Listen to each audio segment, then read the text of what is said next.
приехали в Ногайский район по приглашению главы района Мухтарбей Кашмамбетовича. Очень интересные проекты были представлены нам сегодня. Конечно, есть и много проблем, и с обеспеченностью, и школами, и дорогами проблемы. Да, мы будем максимально стараться помогать в этом отношении. Самое главное, то, что я увидел, трудолюбивый, предприимчивый народ. Да, люди хотят трудиться, есть интереснейшие проекты, привлекают иностранных инвесторов.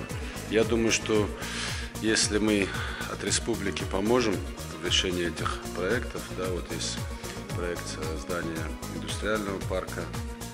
Если мы немножко поможем от республики, то у района есть шанс выйти на самоокупаемость и даже стать еще и донором для республики. Да. Поэтому я считаю, что надо максимально поддержать проекты. Да. Буду докладывать об этом председателю правительства. Тем более, что и расположение района очень выгодное. Практически 5 республик окружают район соседних.